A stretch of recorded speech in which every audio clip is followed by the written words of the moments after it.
What's good, YouTube? Justin Righteous here, back with another reaction video. I like to yap on world topics, but I don't just yap. I dissect, I break down the content, I share lessons from my own experiences, and I call out the misinformation. Today we have the worst time in history to be born as a human. I like these kinds of videos because, we didn't live in those times. We didn't live in previous times. So I think that, if you're able to learn, if you're able to gather information, knowledge from times that don't exist anymore, that gives you a kind of meta perception that allows you to travel through time at any given moment. That lets you live experiences that you couldn't live before. And it teaches you how to predict the future. It teaches you how to put your present moment into perspective. You can compare it to how other people used to live. You can see the growth. You can see where we're going. I think it's kind of like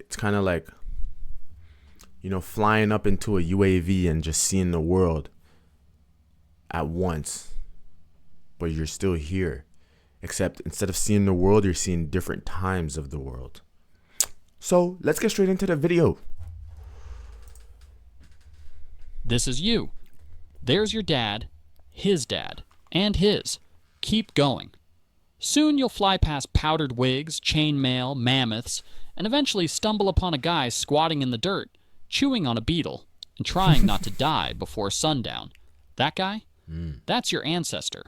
He has no name, no shoes, and no idea that you, a distant descendant with a snack addiction and a mild caffeine dependency, even exist. But here's the thing. If that guy, or any one of the thousands of people in your ancestral chain, had tripped at the wrong moment, oh, I wonder what killed, gotten eaten by something toothy, Hell no. or just failed to reproduce, you wouldn't be here. You exist because 1,000 people before you didn't die when they should have. Right. Or maybe just a different person would have made a DNA combination of you right now. I bet you didn't think of that. Because you are just your DNA at the end of the day. So maybe two different people than your parents could have made you. The DNA combination that made you. Whoa, that's existential. I just thought of that. You're not lucky. You're the byproduct of violent coincidence and stubborn biology. Daddy? So let's take a look at how close you There's came no music, nothing. over This and video is over again interesting. to never being born at all. We're going to rank 5 of the deadliest periods in human history, from bad but survivable to you might as well start writing your will at birth. Let's get right into it. Number 5. Ice Age. Around 20,000 years ago, during the last glacial maximum, Earth wasn't exactly cozy. Massive ice sheets, up to 2 miles thick, smothered huge chunks of North America, Europe, and Asia. Wow. Average global temperatures dropped by about 10 degrees Fahrenheit, 6 degrees Celsius, turning most of the planet into a frozen wasteland where food was a distant rumor. Damn. If you were alive back then, your daily routine involved not dying of hypothermia, hunting woolly mammoths the size of school buses, and occasionally running away from creatures like the cave lion, Panthera spelaea, one of the largest wild cats in history. Your house? Probably a mammoth bone hut, or a cave shared with 40 of your least favorite relatives.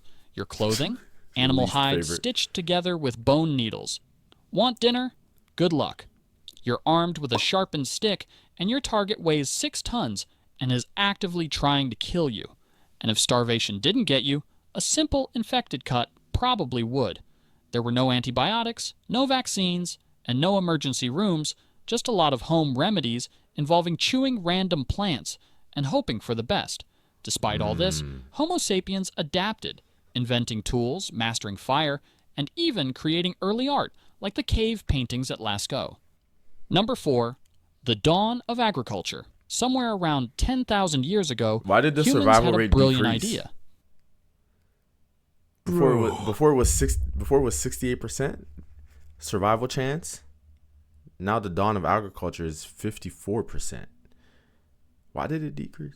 What's wrong, bro? I can't chase one more mammoth. My legs hurt. Bro, you don't even have legs. Come on, man. We're only you don't 400 even have miles legs. away from breakfast. Hear me out. We make food come to us. How? We stay in one place. Grow stuff. Build. I don't know. Okay. Welcome to the dawn of agriculture, also known as the moment when humanity accidentally made life way harder. Early farmers swapped the nomadic, hunting lifestyle for settling down in permanent villages, planting crops like wheat, barley, and lentils. Sounds smart, right? Well, it was, except for the part where it unleashed a buffet of new problems. Living close together meant diseases could now spread like wildfire. Your diet? Way worse. Less protein, more vitamin deficiencies, and your teeth basically rotted out of your face. And don't even get me started on crop failure. One bad drought, one swarm of locusts, one random done. flood, and your entire village starved to death while glaring at the sky. Archaeologists have even found ancient skeletons showing signs of malnutrition, anemia, and horrifying dental disasters. Number 3, the Mongol invasions. Oh my If you were God, alive in the 24%. 13th century and saw a cloud of dust on the horizon, you had about 3 minutes to panic before your city got turned into a parking lot. Damn. Led by Genghis Khan, a man who Oh my treated God. mercy like a myth, the Mongols carved out the largest land empire in human history, stretching from China to Eastern Europe. Their strategy? Show up fast, hit hard, and leave absolutely nothing standing.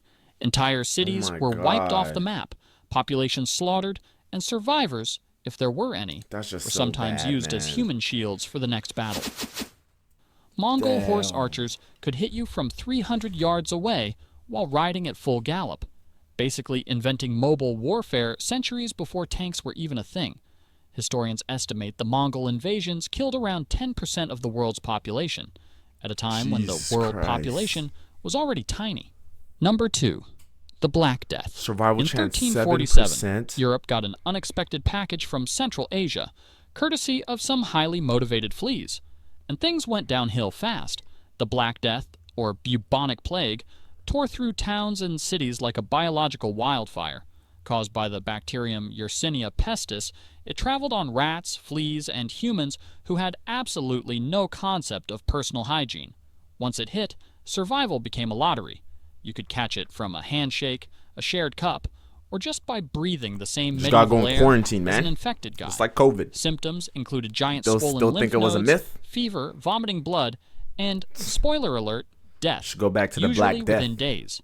It's estimated that somewhere between 30% to 60% of Europe's population was wiped out in just a few years. Wow. that's Entire more than villages were half. abandoned, economies collapsed, and doctors walked around wearing creepy bird masks filled with flowers because apparently vibe-checking the plague was peak medieval science. Number 1, the they had Toba that drip, though. supervolcano eruption. Around 74,000 years ago, 0.5%. the Toba supervolcano How exploded is that possible? and nearly deleted humanity from existence. Oh, wow. When Toba erupted, it launched over 670 cubic miles of ash and debris into the sky, enough material to cover the entire United States.